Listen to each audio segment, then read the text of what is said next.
because this feature, tonight's edition of Beautifully Well Conversations with Nick, launches today, and it starts with a topic that we know will never get old. And I'm convinced that this conversation is a conversation that rarely ever happens. You may have a weight loss conversation centered on one way to lose weight, right? Focusing on lifestyle changes only, which are amazing. You may have that conversation where the bariatric surgeon comes in, the bariatric team, a woman considering that as an option, and that is the whole focal point. What about weight loss medication?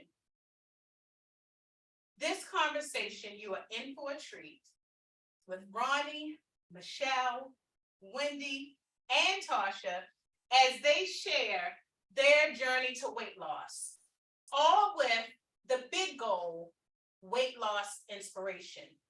If you are stuck in a plateau, trying to figure out your next step, maybe you're maintaining, maybe you've had weight loss success, and that's awesome. You figured it out, but you're in a stall, or maybe you're just looking for a jump start.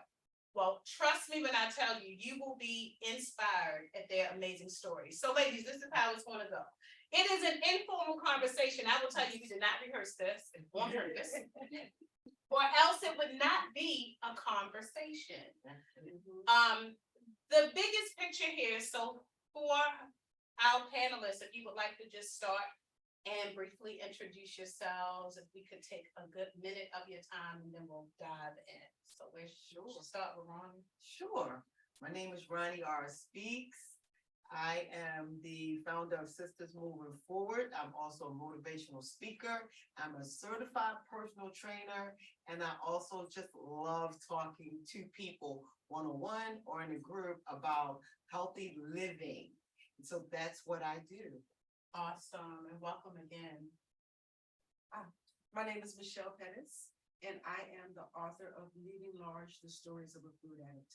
I'm a writer, I'm a speaker, and I'm a food addict in recovery. In my lifetime, I have gained and lost over 700 pounds. So I was a yo-yo dieter for 40 years, and I finally figured out how to find peace with food. And I'm on a mission.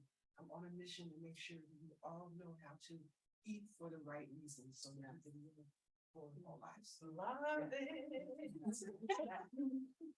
My name is Wendy Logan, and I have always been into fitness. So here lately, so I took it up way more, and I've gotten a certification in both a nutritionist as well as personal trainer. So I'm here to be able to give some inspiration and get some. And Wendy will also share how in that journey of her certifications propelled who we see today. Can't wait. And I am Tarsha Smith, founder of Share Love Wellness. I had bariatric surgery. I was 400 pounds. I have kept off 210 at this time, and that has been 8 years ago. So it's a journey. And we get to learn all about it. Yeah. The roller coasters, Yeah. the triggers, food addiction, our circumstances, situations, even relationships that may play a role in where we are. For those of you joining us on virtually, we're excited to have you. We see some of those questions. We see some highs in the chat. You will be as much a part of this conversation. So put those questions in the chat as we move along. The first thing we want to know, now we know it is not all about numbers. Tarsha started this conversation about the 400 pounds, being able to manage well over 200. That's major in a bariatric journey. Yeah. What I would love our ladies to just walk us through almost rapid fire, just the total amount of weight you have lost, period. You heard Michelle mention the 700 pounds over the period of time, but just focusing on this most recent time, your latest achievement in this weight loss journey. Just give us that number. We'll go around, and then our questions are going to backtrack to the story. Yeah, I've lost about 127 pounds. 127. We can do the book. 60. 60 pounds. Oh, love it. 66 pounds. 66. I like the figure. 210. So, and why did we start with the numbers, although we want to get the backstory? Because for some reason, we focus on the number when the reality is weight loss happens organically when we take sufficient steps.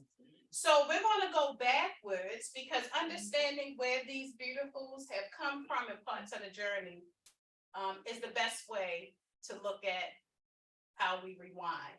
So anyone can chime in on this topic. We know it's going to be a good one. So if we could just not rushing you through the conversation because we'll get to build on it as we go along. But I know we all want to know, what was the breaking point? What was it that, what was the last straw? Because it is a roller coaster, but one day we go, okay, I'm going to do this. And I know some of us may have done it over and over and over again. But in this most recent, that push where you found success, what was the breaking point? I'll tell my last straw. My last straw. Well, before I get to the last straw, I want to say that along my journey, I had liposuction, and I thought to myself, if I can get this liposuction and get down to a 14, I can maintain it. I just need to get there. I just need to get there, and I can hold it steady. And I did for a little while. And then I saw the weight coming back on. The weight was outside of me because I saw it coming on me. And I couldn't understand it. I'm like, wait, I had the liposuction. I said I could maintain it. It was clear that I couldn't. And I was at a conference. I was at a business conference, and I scarfed down about 5 pieces of pizza in, I don't know, it seems like it was 5 minutes. Maybe it wasn't 5 minutes. I need to be louder. Okay. I scarfed down 5 pieces of pizza, which was way too much pizza in a much too short a period of time. And when that happened, I went to a doctor. I went to a weight loss doctor, and I said, help me. And when I made that decision in that office, I did something I had never done. I prayed. I said, God, I can't continue to be on this silo. Help me understand what I have been missing for the past 40 years. And in that process, that was the straw that got me on track. So I was something. So, and I also forgot. Yeah, bariatric support coach and a lifestyle and nutrition coach as well. So my breaking point was at 400 pounds, I fell in Baltimore snow. You don't know how weather, and ice, and I fell on both knees. It was horrific, but you know how we, single mother of 2 boys, we gotta keep moving. Like, I gotta keep moving. I did move for about a week, and that 8th day, nothing worked. So I woke up and literally I was in so much pain. My knees were swollen twice the size. Got to the doctor and he says, okay, well, you have no cartilage in your knees at this point. He says, first of all, you're too young because I would have had to have both knees done. So he stated at that point, if you don't do something in the next year to 2 years, your knees will be replaced. And I'm like, okay, now, not to say that was the turning point. That should not have been the turning point, but I had diabetes was the only chronic illness that I didn't have. My sleep apnea was off the chart. I was trying to find another machine because it was over 20. The machine stopped at 20. The chronic high blood pressure. My normal blood pressure was 170 over 100. Like, period. That's what it was. Can you tell us how old you are? 39. Wow. Yeah. So that again, though, I had to be it. Still trying to wear 400 pounds. Still trying to wear 4-inch heels. Like, still. I don't understand, but anyway. So that should have been what was the clicker at this point, waking up constant pain. If I got out the bed and stood up too fast, I was on the floor because I had to give time for my body to kind of regulate to stand up.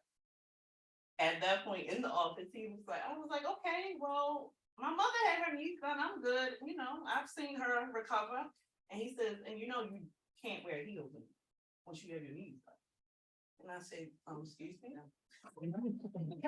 He goes, no, you will never wear heels again.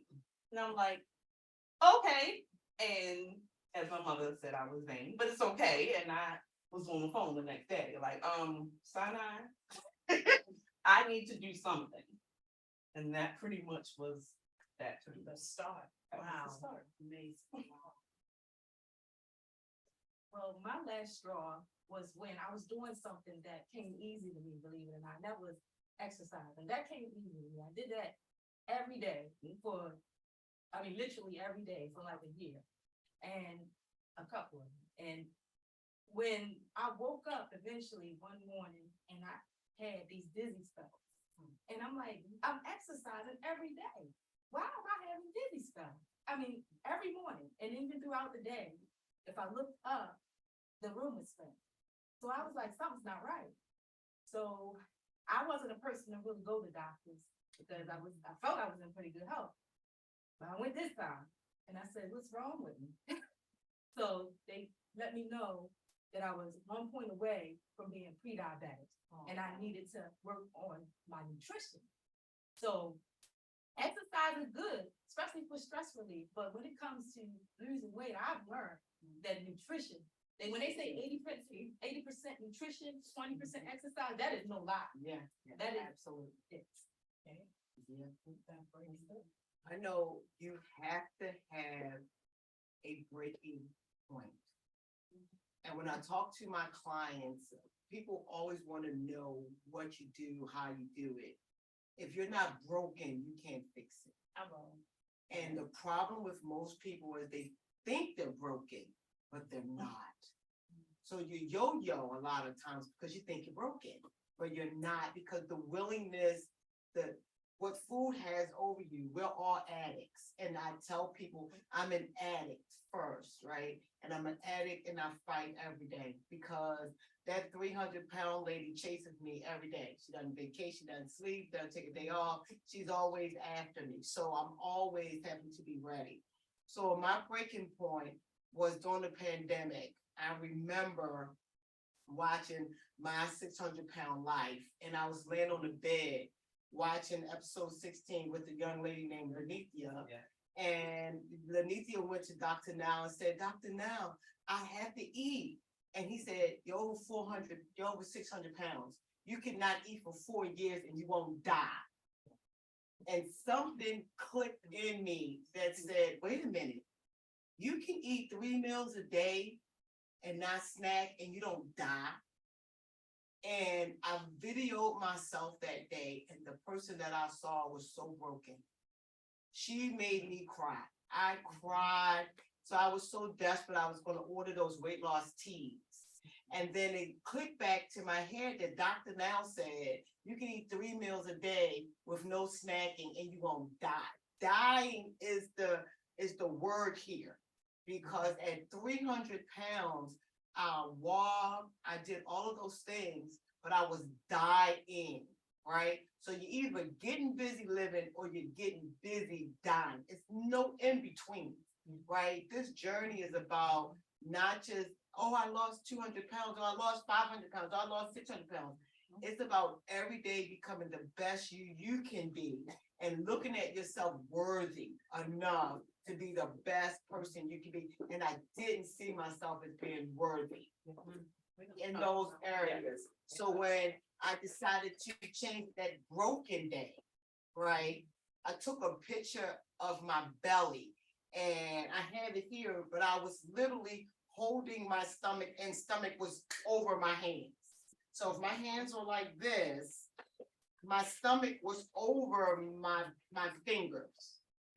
And people say to me all the time, why do you put your stomach everywhere? And I said, that was my reality. And that was the day that broke me. And so from that day, I was on my way up. So because you have to, like an addict, you have to fall to stand, right? Babies crawl before they run. So we have to crawl before we run. This, I thank you all for your transparency, because something you said is going to trigger with someone. I want to talk a little bit about the choices you made to get you to where you are, because I know that's what people want to hear. What made you decide to go in the direction that you were going? And we know that's just the beginning piece, so we want to build on it, right? The method that you chose, like, just be transparent and tell us and let us know, okay, oh, we need to check the microphone on here too, to make sure that it's up. The volume button on here. Go ahead and walk. This. Make sure we up. Oh, we weren't all the way up. There we go. I just fixed it.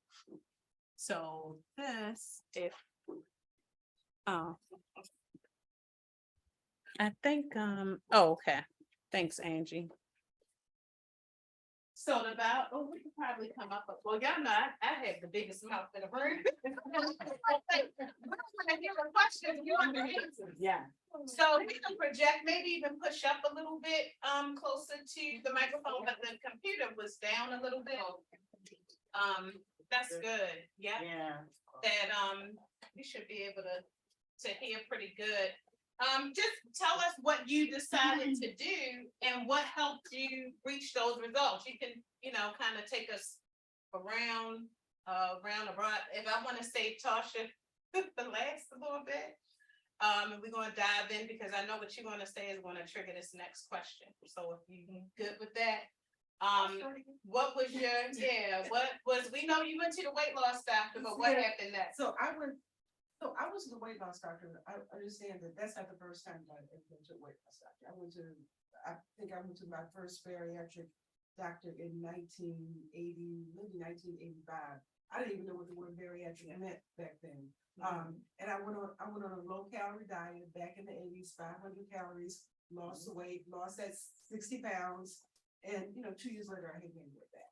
And so that cycle continued for 40 years. This last go around, the doctor that I was going to, I started going to her because I wanted to go get toned. I was trying to go in, I was trying to go in and get it melted off and get it lasered off, right? I was going every week. I was going every week, and she was running. Yeah, I was just saying, that's why I just want to get, she said, I have a problem that. I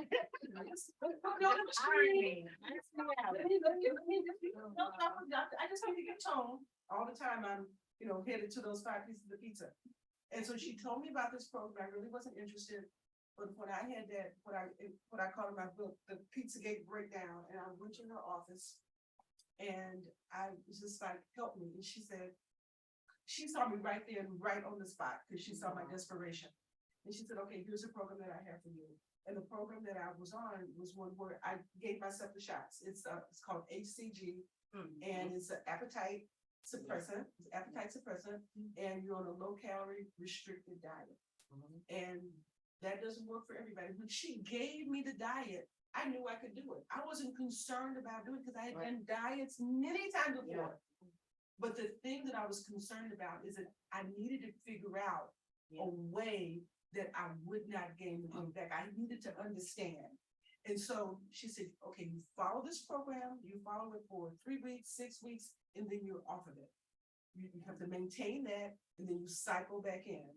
And that helped me tremendously, because it helped me to start training my brain, because my brain wasn't trained before. It trained my brain to lose and maintain rather than lose and gain. So it allowed me to start setting a new pattern.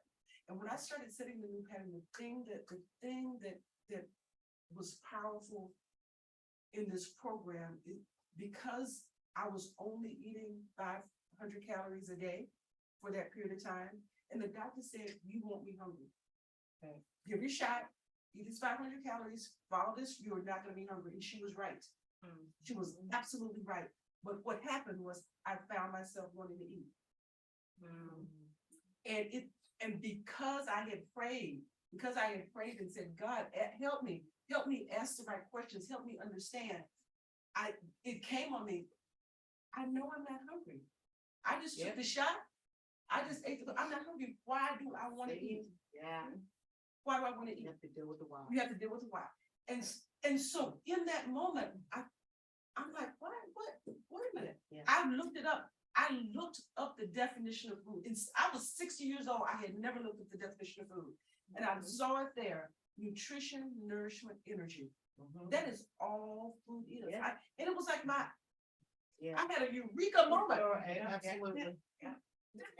That's all it is. That's right. So if food is just nutrition, nourishment, and energy, and I know that I just ate and I'm not hungry, why do I want to eat? That's it. Yeah. And I was like, Absolutely. oh, snap. Yeah.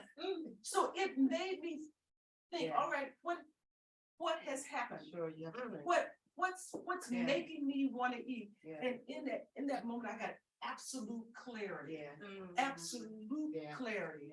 And I Okay. came up with, I have 3 questions even to this day that keep me on track that I answer before I put anything in my mouth. If this food is not going to give me the body I say that I want, why am I eating it? Yep. Am I hungry or am I something else? Yep.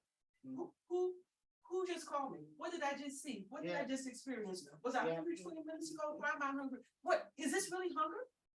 Yeah. Right? Is this hunger or is this something else? If this food is not gonna give me the body I said that I want. Before everything I put in my mouth, Yeah. those 3 questions, and what those 3 questions do for me is that they give me an opportunity to pause. Yeah. They give me an opportunity to go to my mind, Yeah. because I want to just stop right here. We just heard earlier about the food. 80% the food, Sure. the 20% the movement. Before it can be that 80-20, it's gotta be 100% what you think. Yeah. It's 100, before I you can agree. get to the 80-20, you gotta get Yeah. thinking. You Yeah. got to think about what you eat. And when you take those 3 questions that I just talked about, it gives us a chance to pause and to stop the mindless eating. Yeah. And that a lot of people say, that HCG, that's too extreme, that's restrictive, that's all of this, that, and the other. I said, you know what that program did for me is that because I didn't have to think about food, it allowed me to think about the stuff that I needed to think about. That's so true. It allowed, because it's not about the food. Yeah. And so if you don't have to think about the food, Yeah. it forces you to think Yeah. about the things that you Yeah. must think about. I tell my clients that, and one of the things for me, is I started journaling, right? So after I watched that program, Dr. Down said 3 meals a day, 1,200 calories, no snacking. So what I didn't have a book. So I had a steno pad.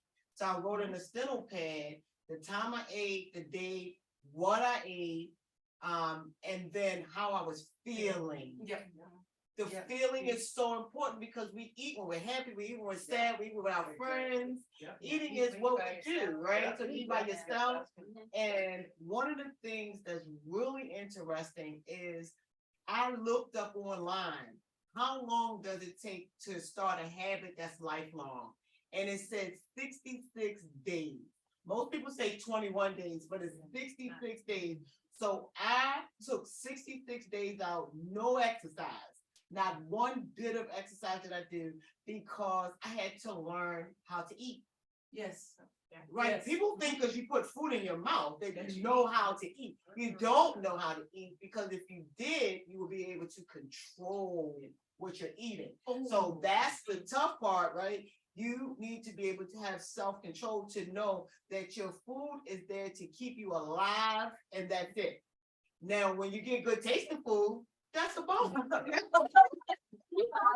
a bonus. But at the end of the day, food is a mechanism for your survival. Healing. And that's the thing that people miss when they're gorging, right? When you're eating 4 and 5 plates, when you're doing all of that. So for 66 days, I wrote down everything I ate and how I was feeling. It is amazing what you learn about yourself. And then I ate 3 meals a day. So one of the things that I did, and I still do to this day, and this happened 3 years ago, is I put my food times in my phone. Your phones are computers. So I eat 8:30 in the morning, 1 o'clock in the afternoon, and 6 o'clock at night. Every day for 6 years. So sometimes it's 7 o'clock, but I push it back to 6 so I can have longer intermittent fasting, right? And so what that allowed me to do is to stop thinking about food. The first day in my journal, around 4 o'clock, I wrote, Jesus, help me. I want to. Lord, right? But by the time 7 o'clock came, I was not hungry because my brain was allowed to think about something else. So now I found that every time it gets close to the time where it's time for me to eat, I'm not hungry. And I'm so mad. I'm like, listen, but you were hungry 5 minutes ago, right? So that pause is important. So my book, The Power to Change in 66 Days, it all started from just Googling how long does it take to have a lifelong habit. And I really stuck to that. And I didn't do it all perfect because I didn't have the food in my refrigerator to be perfect, right? So my first meal was maple brown sugar oatmeal. My second meal was fish sticks with cheese and potato chips. Just because that's what I had. So I worked with what I had until I learned better. Right? And once I learned better, I did better. So things fell off my list. Rice fell off my list. Pasta fell off my list. Cheese fell off my list. Not that I don't love cheese, but as you learn, you grow, you do better. But you gotta start from your refrigerator. So don't pick, most people say, oh, I'm only gonna eat salad and throw everything out the door. That's not your reality. Start with your reality first and then grow from there. Yeah, that's the method. Yeah. That's the method. And I'm not gonna dig in because I ain't taking up a lot of time. Yeah. I wanna, Wendy, give us the method. Well, of course, what I heard next after finding out DNP 1.0 was that I need to eat better. I need to eat healthy. So the question was, well, how do I eat healthier? What does that mean? So I went to this place that was supposed to help someone who was in that type of position. And they were supposed to actually give you food to help you eat right. Well, I get there, true story, it was so frustrating. I get there and they say, okay, so you're 1 point away from being pre-diabetic. I'm like, okay, yeah, yeah. So what do I do? Well, this program is, you gotta be diabetic. Yeah. I was like, you gotta be diabetic. I said, I'm only 1 point away. Right. They said, no, I'm sorry, but that doesn't qualify. So I still didn't know how to eat right. So I did what I knew how to do in the first. I did what I knew how to do. And of course that wasn't working because I didn't know what to do. Yes. So eventually I hired a coach. So that's what I did. That was what I did. I hired a coach, a nutrition coach. And that is what helped me to start the correct way of knowing how to eat. Yeah. I'm the coach. Yeah. Yeah. You know, that, what you talked about with the correct way to eat and what you talked about food addiction and starting. Because there is so much stuff that is in our environment that is pushed out as food. Yeah. And it's not even food. It's not even healthy. And I think about the title of my book is Leading Larger Stories of a Food Addict. That's really the wrong title.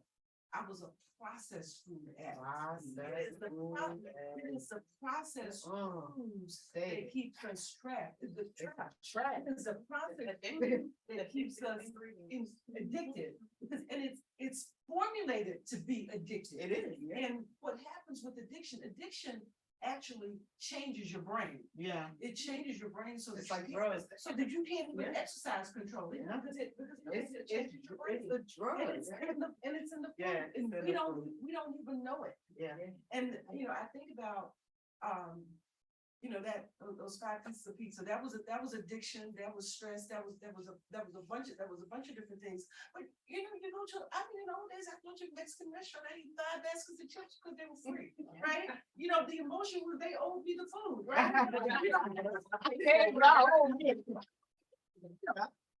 Yeah. You know, eating out of a sense of entitlement. Right? We always hear about, I eat because I'm lonely, because I'm stressed, because all of those, but you know, you got the jealousy. Girl, what you got? And yours is better than mine. Yours is better. I'll get that next time, right? I mean, all sorts of emotions that just hit us right here. And we think just because something is in our stomach that it's hunger. And sometimes it's frustration, sometimes it's fear, sometimes it's sadness. And if we use food to cover it up, we never deal with the thing that actually needs to be dealt with. Yeah. We walk around with our needs unmet. That's why we're You know, depressed. that's really funny because I tell people your stomach is a muscle, it doesn't growl. You're like, what? My stomach growl all the time. I said, your arm is a muscle, does it growl? No, it doesn't. Your stomach is a muscle, it doesn't growl. Your intestines move, but your stomach doesn't growl. So when you think that you are hungry because your stomach is growling, your stomach is not capable of growling. So come on, baby. You you rock the baby. The baby is hungry. No. So what you have to do is when you hear that growl, you say, am I thirsty? Do I need the water to move the food? Do I need to go have a bowel movement? Or I may be hungry because the food is gone. But your stomach will never growl. So It's conditioned. yeah, walk away from that growling for 5 seconds and put some water on it. So, and how many times do we, what do you call it, mistake thirst for For hunger? hunger.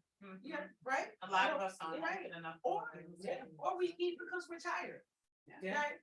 Instead of resting because we're tired, right? So, Substitutes. Yeah.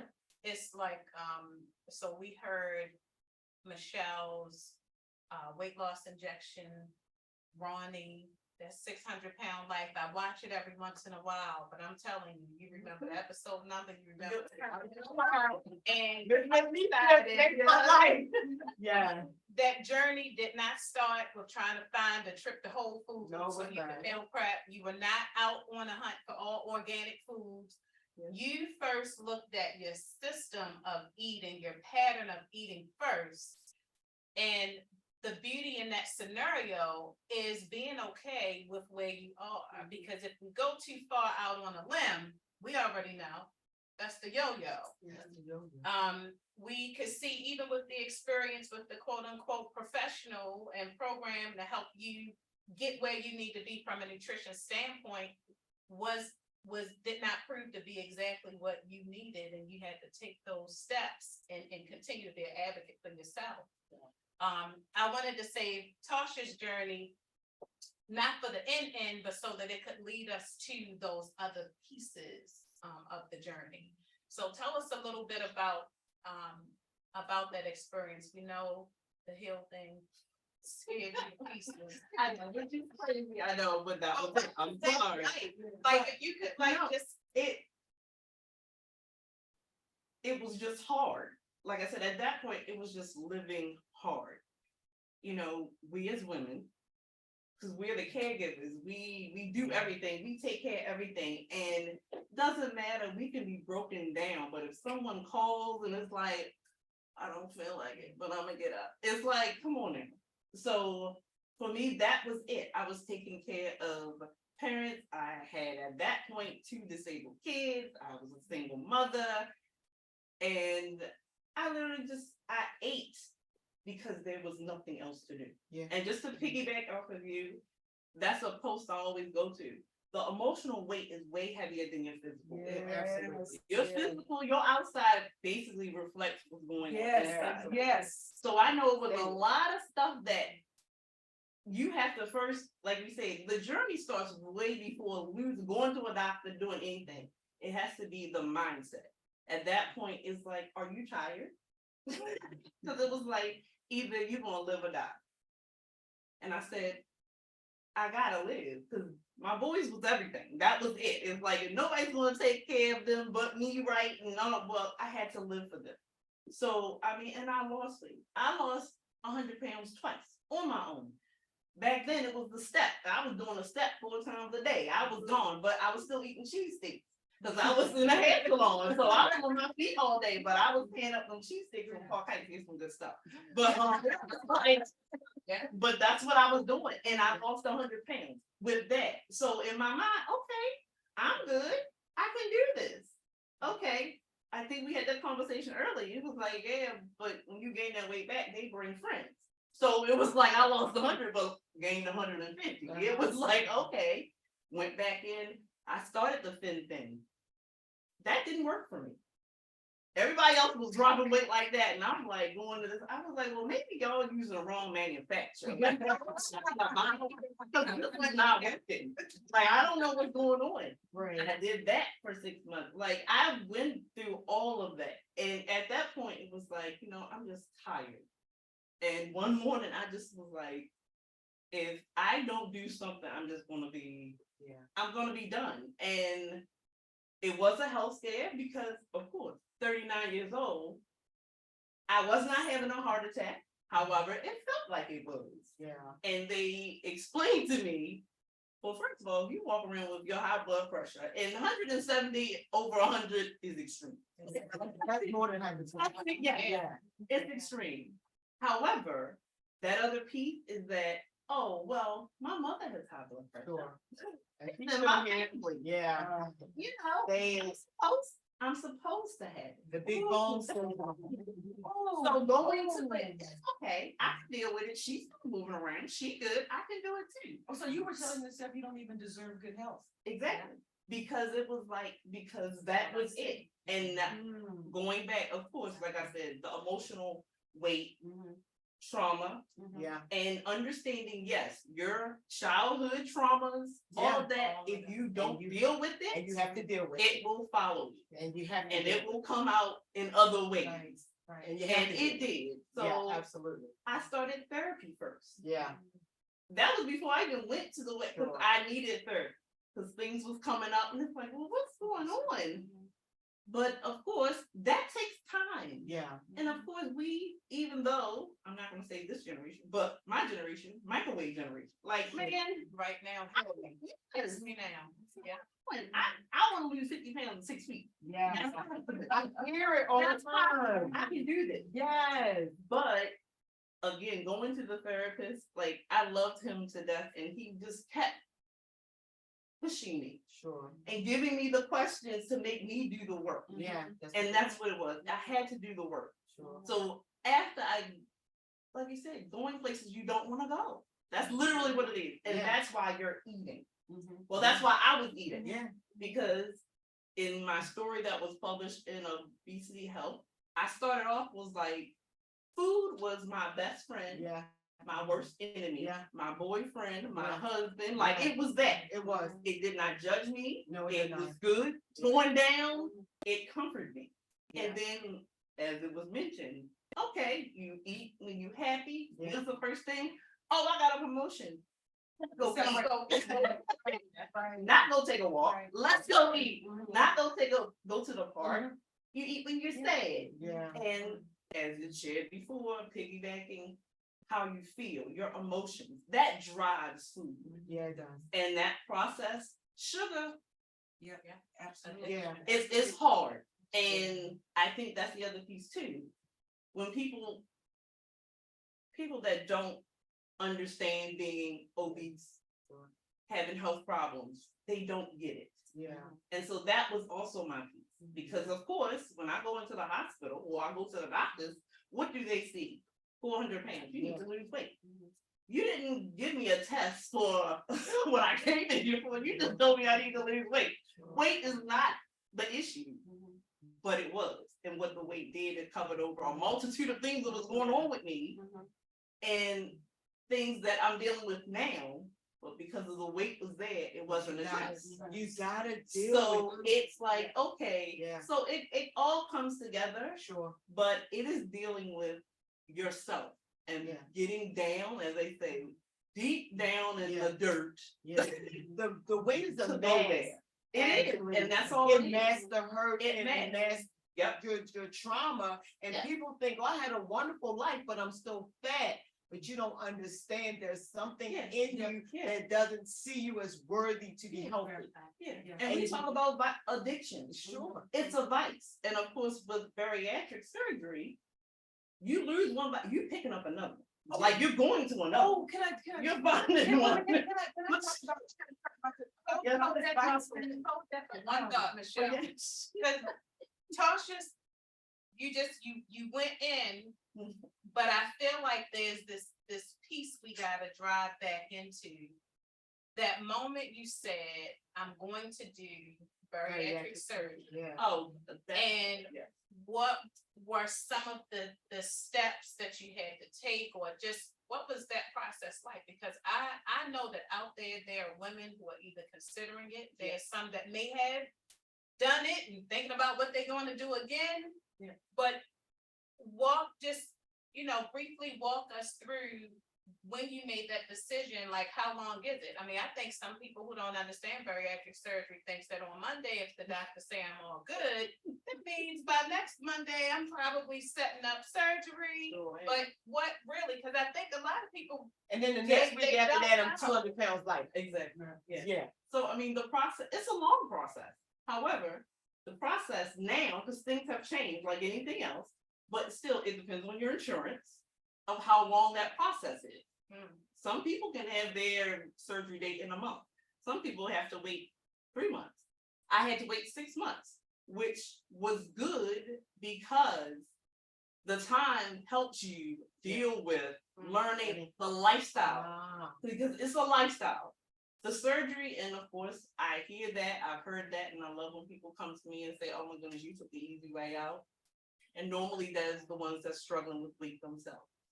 And it's like, okay, we can have a conversation. I'm good for it. So calling that doctor, you go in, there was a packet this thick that I had to fill out because they want to see, what do you eat? The times you eat, what are you drinking? What is your feeling when you're eating? So they literally go through that. You have to do all of these tests. It was like about 10, 15 tests. You're getting an x-ray, chest x-ray. You go to a psychiatrist because they want to make sure that you're not doing it for someone else. Because they want it to be long term.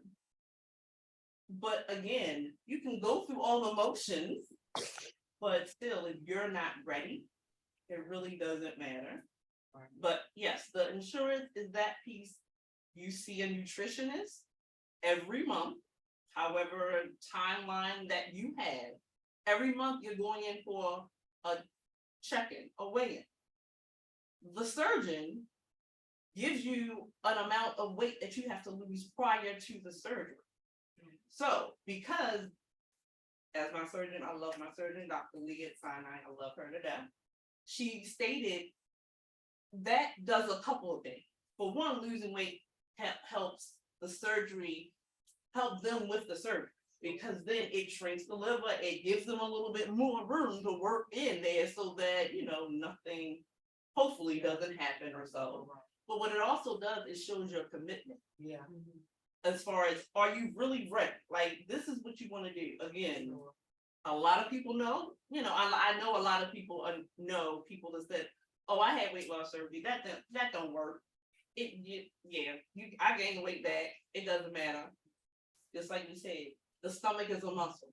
You stretch it out. Yeah. That's what happened. So it's not a fix all.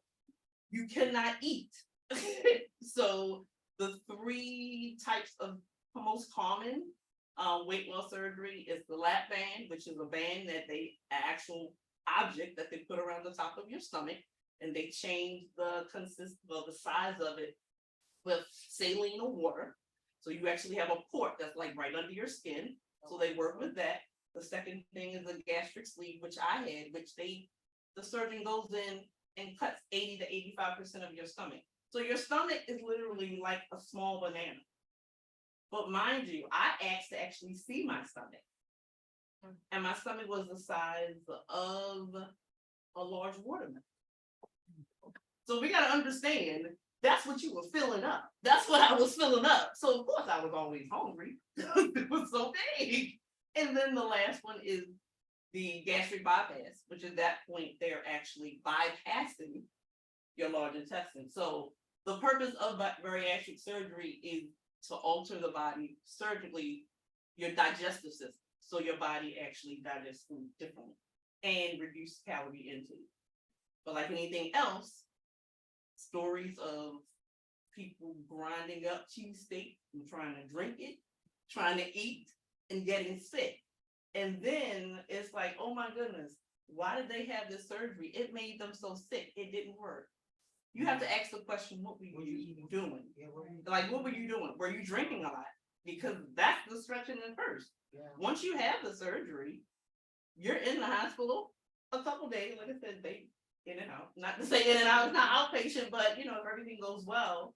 However, after that, you have 2 weeks liquid, nothing but liquid. The first 7 days is clear liquid. So if that is not something that's mind control. Yeah, that's like Yes. preparing for a colonoscopy for 2 weeks. For Yeah. for 2 whole weeks. Yeah, and you have to drink every 50 minutes because at this point you have altered your system where, of course, most people either get dehydrated because they're not drinking enough. And the biggest piece is vitamins, because now I will be on vitamins for the rest of your life. Yeah. They tell you that And liquid. in the beginning because your body no longer can get the nutrition from food. Sure. So you have to do your vitamins. People have died, I know, because of not taking the vitamins, because the body just shut down. Because everything, but again, that wasn't the surgery. The surgery is a tool. That's all it is. And we know some people that tool work, Yeah. some people it didn't. So that's why I'm so passionate about it, is because I know how it felt and how it feels. Because I was going to nutritionists, and what did they tell me? Oh, well, you need to eat this. You need to eat the 1,200 calories. And it's like, well, you know, most of us know what we should eat. Yeah. That's not a surprise. But then I'm coming to you asking a question, and the response that I got from her was, well, I've never been obese, so I don't really know. Sure. So if you tell me that, Yeah. so now I'm like, Yeah. okay, so Yeah. should I even believe anything you say? Like, that doesn't make any sense. But see, Tarsha, the thing that you're talking about, what's hard Yeah. is that even with nutritionists, if nutritionists don't fundamentally understand this piece about Yeah. processed food addiction. Because I've talked to nutritionists, now I've talked to people that lost weight, and they tell me, you can have anything that you want, but you can have it in moderation. No, have the dessert, have the this, have the this, but addiction and moderation don't exist in the same. Yeah. I go to Starbucks, I get the lemon pound cake, I get the sweet Yeah, pound cake, and the banana bread. Yeah. I get the whole- And cut them up. That Yeah. was in small portions. Get Yeah. the whole Splenda. Yeah. But here's that, Yeah. that was sugar, Yeah. that was Yeah. addiction. Yeah. And the fact that I wasn't nourished, I hadn't eaten any real food. And so when your body is saying that it's hungry, right, and you know Yeah. that you're really hungry, but you eat the processed Yeah, the food, food, yeah. you're not getting your body is really asking for nourishment, Sure. but you keep feeding it processed Yeah. food, and the processed food will never give it the nourishment that it Sure. needs. And so you keep getting bigger and bigger, you get undernourished, you're malnourished nutritionally, Yeah. because you're looking for processed Sure. food. Processed food will kill us, all of it will kill us. Yeah. Broccoli will heal us, right? So it is, but Same. nobody, I never ate 5 plates of broccoli. But then that's also we talk about the mindset as well. That's the mindset. Like, you have to be ready to say, I'm not doing that. So you have to be It's real hard. You have to be But you real have with to people, though. A lot of people who lose weight are absolutely not real with people who want to lose weight. Yes. Because what we see on the outside is the byproduct of our hard work, but we don't tell the truth about the journey, Yeah. right? You have to be brutally honest. Like I remember being 300 pounds, after I lost my first 30 pounds, I started working out and I would come home from a walk and sit on my step and couldn't get up. My son had to carry me in the house. I had to go to the hospital several times to get injections from my body spasm because I was overworking and not drinking enough water. So we have to be really real. This is not a pretty journey. Yes. And so when we say you have to put your man pants on when it's time for you to lose weight, you have to do it and you have to understand that you're worth the outcome. Absolutely. You're right. Because the journey is not easy and you're worth the outcome. And if you don't remember anything else in your life, remember that whatever you go through in this journey of losing weight, when you come off of sugar is an addictive substance. You will have headaches for 7 days until it flushes out of your body. But the headaches are a trophy on the other side of that addiction, right? So just hold the line. You know, I tell people all the time, if you want to do this thing, it ain't pretty. You might look ugly some days, but on the other side, if you keep on, your body's gonna give it up. But that's why this is so important. Oh, Having my the goodness. conversation. You gotta have Like, a real Well, and conversation. as far I appreciate. Sure. And definitely, like you said, this has not been done. I'm sorry, that coach that I apologize. So You doing going- this type of conversation where you're covering all Oh, things. yeah. Because, well, and not to say, well, and say that sticking out like a sore thumb as far as surgery, yes, because that is going to always be taboo, I think, in the sense of saying, Yeah. but no, Okay, okay, but the way I'm, okay, yeah, It's but changing. The but what I'm climate is saying, changing. yes, it's changing, the climate is Massively. changing, however, just like, I'm sorry, Right. Ronnie, okay, Ronnie was saying, the truth is not being told. Yeah. So you have people flocking to get this bariatric surgery, however, they don't know its work. Yeah. And your work actually start before Yeah. you even go and have that first appointment. Sure. Like I said, I was doing, for me to be as wide and as big as I was, Yeah. and the surgeon was so like, you don't really have a lot of hanging skin.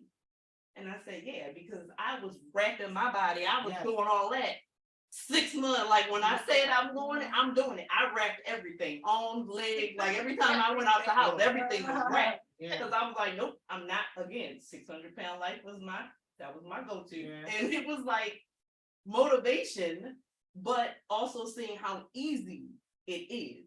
And people are saying, oh my goodness, they eat, how can you eat that much?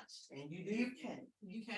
And you do. We just talked about this, if you gain 10 pounds a month, that's 120 pounds a year. I mean, it's addiction. It's real easy, and that's the addiction. It's But then too, going back to 600-pound life, the only thing with that is like, everyone that was there needed to be in therapy. They first. are. Like they were dealing with trauma and dealing with stuff that stopped them. And it's Yeah. like you get stuck. And it's nothing else you can do. But then literally it's the mindset. You don't see anything. Even else. somebody It's that's just- athletic. If you Yes. think about it, you were in the athletic state and you still needed that extra boost to Exactly. get you there. Yeah. So that's the conversation, having the conversation and talking real honest and true about the journey. And we wanna be able to wrap this up with, we know this is just the start, right? Because I could literally take each of you individually and do a good hour-long segment, and I am. Because we can go deeper than this conversation. There's so much we haven't uncovered, right? The emotional traumas even leading up to it. I wanna hear all about, well, I have leaving large, I got the book. I know I didn't get how to change in 66 days. I follow Wendy for my weight loss inspiration, and I'm fly because Tarsha's always posting fly. At the end of the day, though, everybody's journey, there's a story bigger than 127 pounds, 60 pounds, 66 pounds, well over 200 pounds.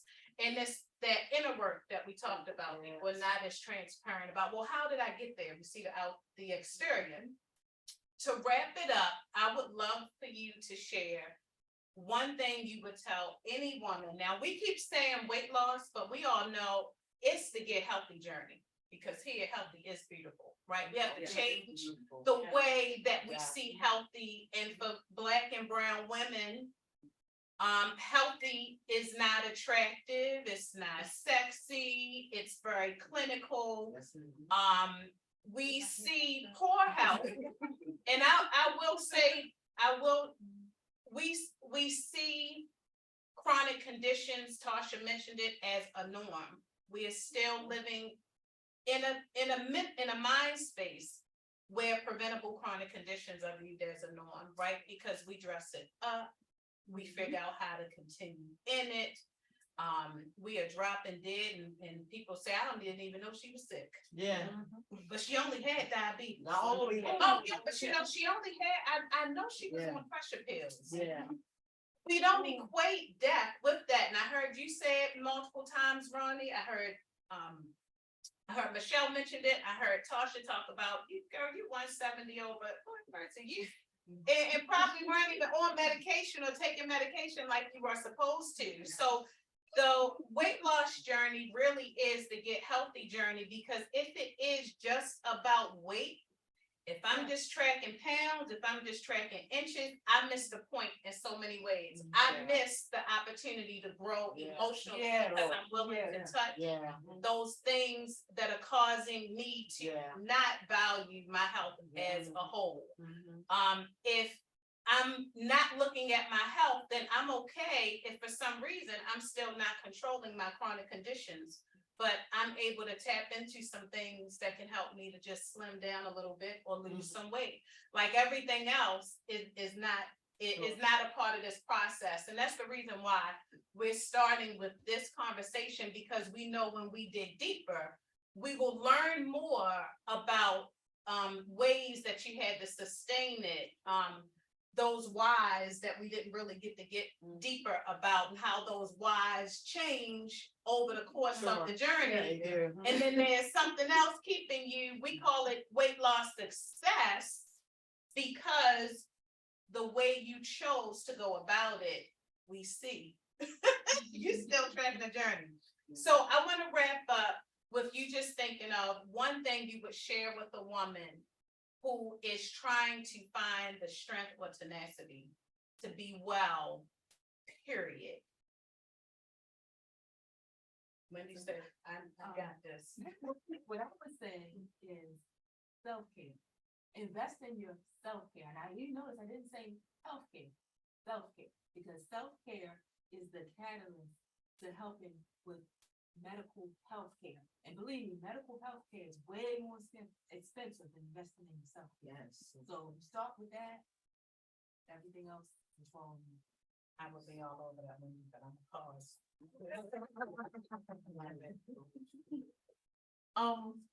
Well, it is self-care, but self-care is not selfish. And self-care is not just getting your nails, your feet done, your hair done. It is literally going for a walk, calling a friend. If you are feeling down, having issues, call someone, not the refrigerator, because that's where you will go, because that's easy, and it don't tell you no. So that self-care is towards the best version of yourself, and you're worthy of the best version of yourself. I would say have an accountability partner. It is so important. We are in this journey for a lifetime, and you need people that's going to be real with you in love. That's the good part, right? In love. And they love you through the times when you're not at your best, but they know that you're going to be your best, right? So have an accountability partner and be accountable to yourself for the things that you put in your mouth, for the things that you read, for the things that you think about yourself. All of those things is connected into this journey because you can't eat your way out of it because you know you ate your way in, right? You can't exercise your way out of it because most of us didn't exercise our way in, right? So you gotta hold yourself to a standard that no matter what happens, no matter how down I am, no matter how up I am, this is my life forever. And if you're not thinking forever, then you're gonna sell yourself short at some point in time. So accountability is key. Yes. I would say, remember the N words. Now. Start now. This moment. If you've got a piece of chocolate cake in your mouth right now, don't finish it and say, I'll start it tomorrow.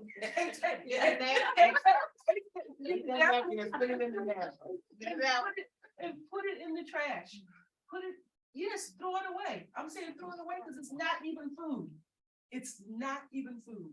And if you look at it as poison, right? Then you won't feel like you're depriving yourself of anything, right? If you look at it as a poison, you won't think of it as reward. So that is all mental, Yes. all mental work. So now is the time. Never give up. Never give up. And the third thing, it is not too late. Not too late. I said after being 40 years in the struggle, right? It's not too late. It's not too late. Not too late. And just start with one thing because it all can seem like it's so overwhelming. Just pick a thing. Maybe it's walk one day a week, this week for 15 minutes. Do it well. Know you're worth it for Yes. 15 minutes. Walk today. Yeah. Yeah, it's still light, right? It's still light. Walk tomorrow morning, 15 minutes. Do it Yeah. again next week. Yeah, 15 minutes. yeah, The next week, do 2 weeks. Do Yeah. 2 days. that's right. The next week, add 20 minutes. Just pick with that one thing That's and right. celebrate it. Yes. Celebrate it and get that victory, get that feeling, and Yes. stay in that feeling of Yes. joy and All the accomplishment time. and Yes. keeping your word to yourself. And Keeping it will your word. propel you to the next thing. Yes. Do one thing, get it right. get it Yes. right, never give up. Keeping your word to yourself. Oh. Keeping your word. That is so good. Yes. We got nothing but gems from everybody. I'm like Roni with that journaling. Just getting familiar with who you are, self-awareness. Michelle, the light bulb going off of, wait a minute, how do I be food? Wendy, looking at a potential chronic condition interfering with her flow of life. And deciding that, hey, I'm going to get good. I'm going to dive into this food journey as an advocate, right, for yourself. And you have Tarsha, who made a big decision because surgery is a big decision, and that is part of the reason why we have to keep having this conversation because too many are looking at it like we talk about the quick fix, the easy way out. There is nothing easy about a surgery and maintaining the work prior, the work after, the work that continues. Roni hit it on the nose. I heard it resonate throughout. Lifestyle changes. It's not one and done. And when we can eliminate the fads, the quick fixes, then we are honoring ourselves by allowing ourselves to take some time and be patient with first that inner work.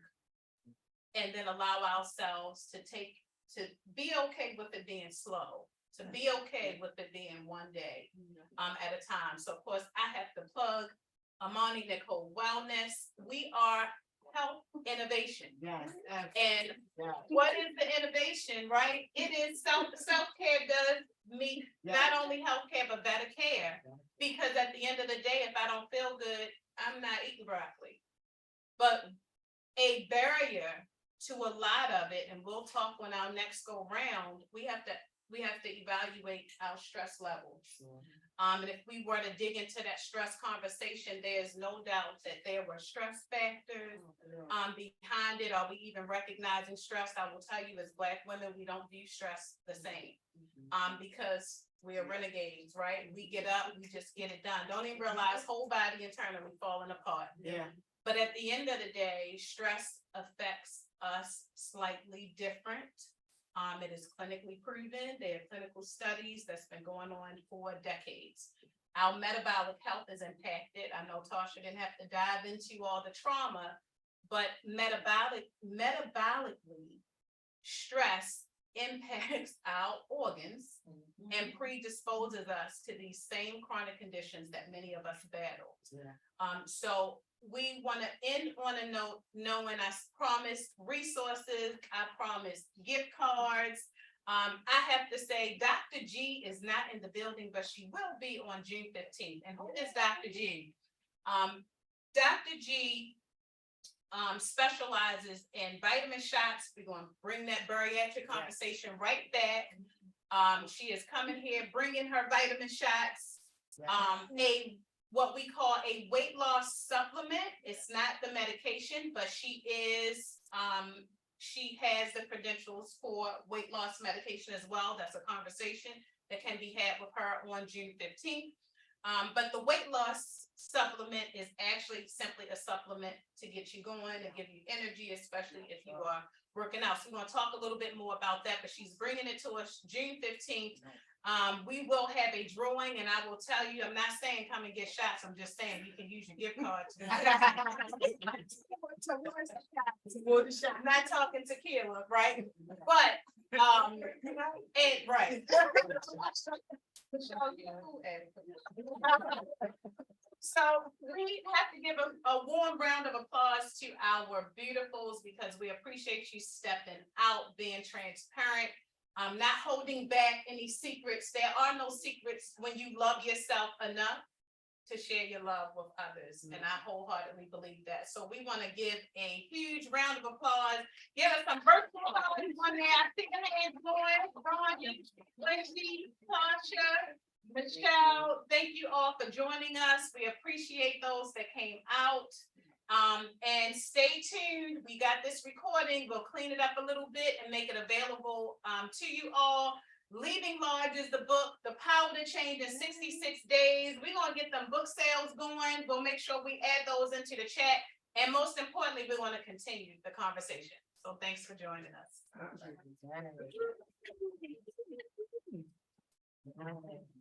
It is more. Thank you.